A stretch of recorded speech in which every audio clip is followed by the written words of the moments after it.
Hi friends, welcome to my YouTube channel UNBOX. As the 2nd of September 2021. আজিৰ দা Hindu news পেপাৰখন মই analysis কৰিব লৈছোঁ। এনালাইচিছ কৰাৰ আগতে আপোনালোকে যদি আজি মোৰ চেনেলটো নতুনকৈ চাইছে তেনেহ'লে প্লিজ মোৰ চেনেলটো ছাবস্ক্ৰাইব কৰি দিব।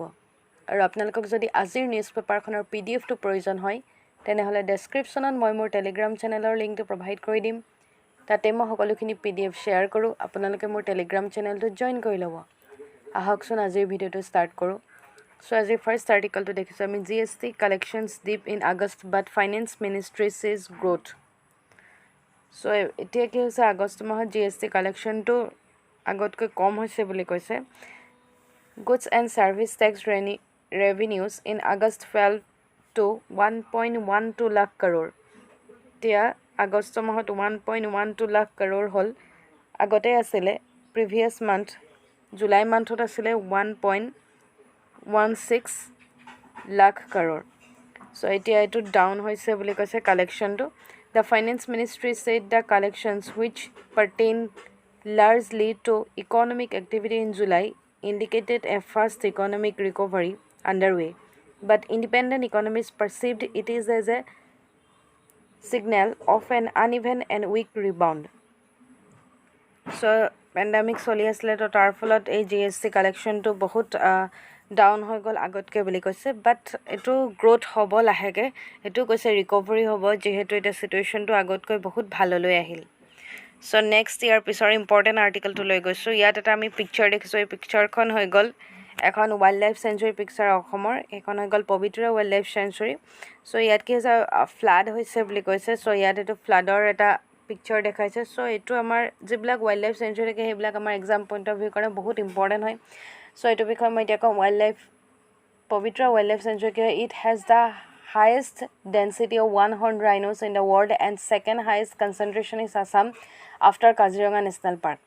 আৰু টোটেল আমাৰ নেশ্যনেল পাৰ্ক এতিয়া বহুত কেইখন নতুনকৈ দুখন এড হৈ গ'ল।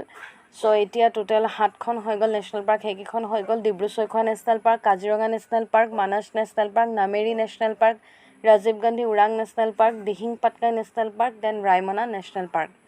চ' দিহিং পাটকাই ৰায়মনা নতুনকৈ এতিয়া নেশ্যনেল পাৰ্ক হৈছে। চ' এনেকুৱা কিছুমান কুৱেশ্যন আমাৰ খুব এক্সামত কমন এটা কুৱেশ্যন হয়, আহি থাকে। চ' নেক্সট ইয়াৰ পিছৰ ইম্পৰ্টেণ্ট আমি আৰ্টিকেলটো লৈ গৈছোঁ। ইয়াত কি কৈছে, ন' SC ST OBC quota for NRIs for NEET. NRI কাৰণে এতিয়া কি কৰিছে, নিটৰ কাৰণে OBC SC ST কোটা তেনেকৈ নাই বুলি কৈছে। চ' ইয়াত মেইনলি মই ডিছকাছ কৰিম NRI কি হয়। NRI বিষয়ে আমি জানি থ'ব লাগে। NRI হৈ গ'ল ফুল form year non resident Indian. NRI means a person resident outside India and who is a citizen of India or is a person of Indian origin. Indian চিটিজেনে হয়, বাট কি হয়, ইণ্ডিয়াৰ বাহিৰত যোনে বাস কৰে সেইবিলাকক কি বুলি কয়, নন ৰেচিডেণ্ট ইণ্ডিয়ান বুলি কয়। An Indian citizen residing outside India for a combined total of at least 183 days in a financial year is considered to be an NRI. However, in case of an NRI wishes to take up foreign citizenship, he or she will have to give up Indian citizenship. যদি foreign citizenship ল'ব বিচাৰে তেনেহ'লে Indian চিটিজেনশ্বিপটো give up কৰিব লাগিব, কাৰণ আমাৰ ইণ্ডিয়াত dual চিটিজেনশ্বিপৰ একো তেনেকৈ এলাউ নাই, অকল ছিংগল চিটিজেনশ্বিপে ল'ব পাৰে। বাট USAত কি হয়, ডুৱেল চিটিজেনশ্বিপ আছে, বেলেগ দুখন কাণ্ট্ৰিৰ চিটিজেনশ্বিপ লৈ থ'ব পাৰে একেলগতে। চ' এইটোৱে হৈ গ'ল NRI। চ' নেক্সট ইম্পৰ্টেণ্ট ইয়াৰ পিছৰ আৰ্টিকেলটো লৈ গৈছোঁ, split accounts to tax EPF income ministry. The government has decide কৰিছে to split existing provident fund accounts into 2 separate accounts in order to operationalise the new tax on PF income arising out of employee contributions exceeding ₹2.5 lakh a year. So' next important আৰ্টিকেলটো লৈ গৈছোঁ। ইয়াত কি কৈছে, brake through ইনফ্লেকশ্যনৰ কথা কৈছে on expected lines report. Breakthrough infection হোৱাৰ কথা কৈছে। চ' ইয়াত আমি মেইনলি ডিছকাছ কৰিম ব্ৰেক থ্ৰু ইনফ্লেকশ্যন কি হয়। Vaccine continue to protect against severe disease. So' breakthrough infection হৈছে, there have been several cases of COVID-19 vaccinated people even those who have received both doses. যোনজন মানুহে 2টা dose লৈছে বাট যদি test কৰা হৈছে পজিটিভ যদি ওলাইছে ফৰ দ্য ভাইৰাছৰ কাৰণে, such cases are refer to as breakthrough infection বুলি কোৱা হয় সেইবিলাকক।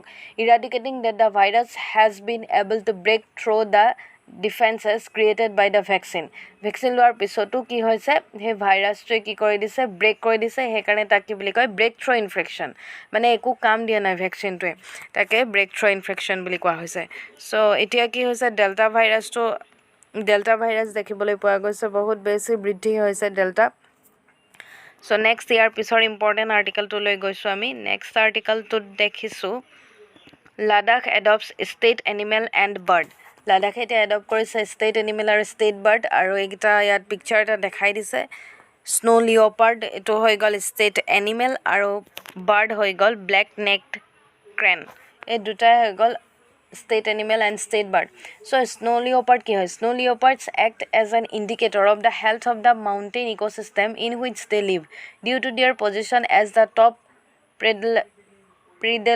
predator in the food web snow leopard capital of the world হয় স্নো লিঅ'পাৰ্ডক কি বুলি কয় হেমিছত পোৱা যায় হেমিছ নেশ্যনেল পাৰ্কত লাডাখৰ আৰু হেমিছ নেশ্যনেল পাৰ্কখন হৈ গ'ল বিগেষ্ট নেশ্যনেল পাৰ্ক হয় ইণ্ডিয়াৰ and also' has a good presence of snow leopard আৰু তাত বহুত স্নো লিঅ'পাৰ্ড দেখিবলৈ পোৱা যায় আৰু ব্লেক নেকড ক্ৰেন হৈ গ'ল এইটো লাডাখৰ আৰু Ladakh are the main breeding ground of the species in Bhutan and Arunachal Pradesh it only comes during the winter ছিজনত দেখিবলৈ পোৱা যায় ভূটান আৰু অৰুণাচল প্ৰদেশত এইটো এটা চৰাই বাট এতিয়া কি হৈছে স্নো লিঅ'পাৰ্ডেই হওক বা ব্লেক নেকড ক্ৰেনেই হওক সেইবিলাক কি হৈছে বহুত নাইকিয়া বিলুপ্ত হ'ব লৈছে বুলি কৈছে আৰু সেইকাৰণে এতিয়া লাডাখে এইটো এডপ্ট কৰিছে ষ্টেট এনিমেল আৰু ষ্টেট বাৰ্ড হিচাপে লোৱাৰ চ' নেক্সট ইয়াৰ পিছৰ ইম্পৰ্টেণ্ট আমি আৰ্টিকেলটো লৈ গৈছোঁ নেক্সট এডিটৰিয়েল পেজত আজি আমি কেইটামান মষ্ট ইম্পৰ্টেণ্ট আৰ্টিকেল ডিছকাছ কৰিম এইটো হৈ গ'ল GDPৰ বিষয়ে GDPৰ ওপৰত এইটো আৰ্টিকেল নেক্সট ইয়াৰ পিছৰ ইম্পৰ্টেণ্ট আৰ্টিকেলটো হৈ গ'ল নেট জিৰ' এমিশ্যনৰ ওপৰত আৰু এটা আৰ্টিকেল ডিছকাছ কৰিম এইটো হৈ গ'ল মাইক্ৰ' ফাইনেন্সৰ ওপৰত চ' নেক্সট ইয়াত কি কৈছে ফাৰ্ষ্ট আৰ্টিকেলটোত GDP কথা কৈছে GDP আগতকৈ বাঢ়িছে বুলি কৈছে GDP ৰেটটো the latest GDP estimates expectedly show the national output rebounded in Q1 of the current fiscal from the record contraction in April-June 2020 when the pandemic's onset and the lockdown gutted the economy. National Statistical Office data shows GDP expanded 20.1% from a year earlier, as every one of the 8 industries spanning the broad agriculture, manufacturing, and services categories posted positive growth. And gross value added, which aggregates output from all the 8 sectors, grew by 18.8%. So, এতিয়া gross value aided বৃদ্ধি পাইছে 18.8%লৈকে GDP increase হৈছে বুলি কৈছে GDP হৈ গ'ল এতিয়া 20.1% growth হৈছে আগতকৈ ভাল হৈছে চ' নেক্সট ইয়াৰ পিছৰ ইম্পৰ্টেণ্ট এডিটৰিয়েলৰ নেক্সট আৰ্টিকেলটো লৈ গৈছোঁ ইয়াত কি কৈছে India must commit to net zero' emissions India এতিয়া নেট জিৰ' এমিশ্যনৰ ফালে যাব লৈছে so' India is at the risk of being cast globally as an outlier on climate action with a negative fallout, with over 50% of the global economy already committed to net zero emissions by 2050 and China committing to be so before 2060. This is not where you want to be. China net emission zero net emission korar target to loise 2060 ভিতৰত The pace and scale of climate action is only set to increase with the recent Intergovernmental Panel on Climate Change report of the need for urgent and stronger responses. Events around the world underline the point. Towns washed away in Germany, subways turned into storm water drains in China, forests fired in the United States, and so many more lives lost to flooding in India. So' net এমিশ্যনৰ ফালে এতিয়া গৈছে বহুত country এইটো adopt কৰিছে ইণ্ডিয়াও তেনেকৈ step লৈছে zero' net emission কৰাৰ চ' নেক্সট ইম্পৰ্টেণ্ট আৰ্টিকেলটো লৈ গৈছোঁ আমি ইয়াত কি কৈছে মাইক্ৰ' ফাইনেন্সৰ কথা কৈছে মাইক্ৰ' ফাইনেন্স যিবিলাক ইনষ্টিটিউশ্যন আছে তাৰ বিষয়ে কৈছে চ' ইয়াত আমি মেইনলি মাইক্ৰ' ফাইনেন্স কি হয় তাৰ বিষয়ে ডিছকাছ কৰিম ৰিচেণ্টলি RBI প্ৰপ'জ কৰিছে to leave the interest rate cap on microfinance institution and said all micro' loans should be regulated by a common set of guidelines irrespective of who gives them. Microfinance loans should mean collateral-free loans to household with annual household income of rupees 1,25,000 and rupees 2 lakh for rural and urban and semi-urban areas respectively. সেইবিলাকক কি কৰা হ'ব microfinance দিয়া হ'ব বুলি কৈছে microfinance যিটো loan চ' next আৰ্টিকলটো লৈ গৈছোঁ ইয়াত কি কৈছে হাই অনাৰ ফৰ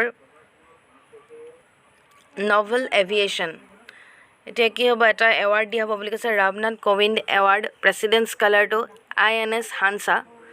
INS হানছাক এতিয়া কি কৰা হ'ব এৱাৰ্ড দিয়া হ'ব বুলি কৈছে সো ইয়াত এইটোৱে কৈছে INS হানসা কি হয় is an Indian novel air station যোনটো লোকেটেড হৈছে গোৱাত president Ramnath Kovind will award the president's color to Indian naval aviation at a ceremonial parade to be held at INS Hansa Goa on September 6. The president's color is the highest honor হয় এইটো এটা on a military unit in recognition of its exceptional service to the nation. So এইটো এটা highest award হয় president's color এইটো INS হানসাক দিয়া হ'ব বুলি কৈছে so next important article to লৈ গৈছো pull body once stuck EVMs to be released এতিয়া কি হ'ব ইলেকশ্যনৰ কাৰণে EVM ৰিলিজ কৰাৰ কথা কৈছে সো ইয়াত মেইনলি ডিসকাস কৰিম আমি ইলেকশ্যন কমিশনৰ কথা ইলেকশ্যন কমিশন কি হয় সো ইয়াত ইলেকশ্যন যেহেতু হ'ব সো তাৰ কাৰণে এইটো কথা কৈছে ৰিলিজ কৰি দিয়া কথা কৈছে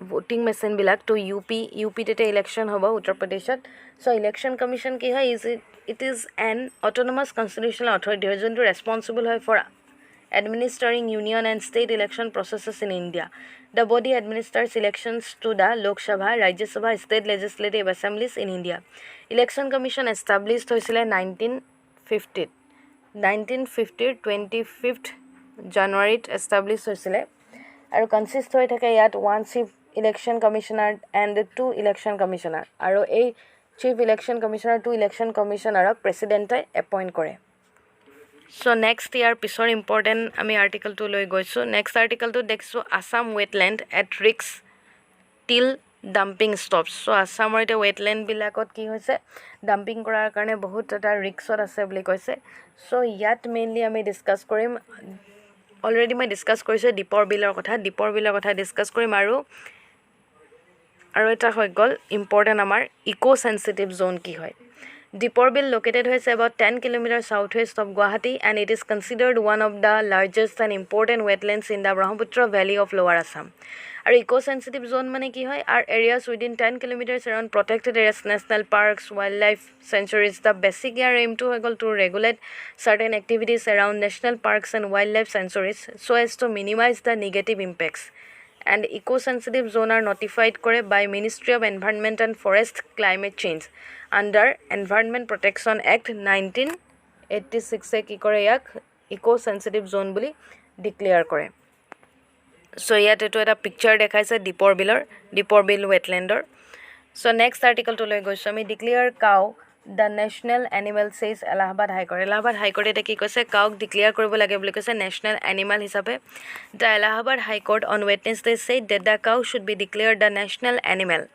and should be included as a fundamental right of the Hindus the court made the comments along with a string of other observations nothing the religious and cultural significance of cows and the need for cow protection while denying bail to Javet a person এজন মানুহৰ কথা কৈছে so ইয়াত so এটো important ইয়াত আমি জানি থব লাগে কথাটো এটোৱে যে ডিক্লেয়াৰ কৰিব লাগে বুলি কৈছে এলাহাবাদ হাই কোৰ্টে কাউক এজ দা নেশনাল এনিমেল হিচাপে সো নেক্সট ইম্পৰ্টেন্ট আমি ইয়াত নেক্সট পেজটো গল গুটে এডভাৰটাইজিংৰ পেজ ইয়াত বিশেষ আমাৰ জানিবলগে একো নাই নেক্সট ইম্পৰ্টেন্ট আমি আৰ্টিকেলটো লৈ গৈছো বিজনেছ সেকশনত এটা ইম্পৰ্টেন্ট আৰ্টিকেল আছে এটো হৈ গল আগষ্ট কি কৈছে আগষ্ট মাহত ম্যানুফ্যাকচাৰিং PMI shows recovery কৰিছে losing steam so India's manufacturing recovery হৈছে এটো আগষ্ট মাহত এটা সাৰ্ভে কন্ডাক্ট কৰিছিলে best purchasing managers index sliding to 52.3% from July's 55.3% as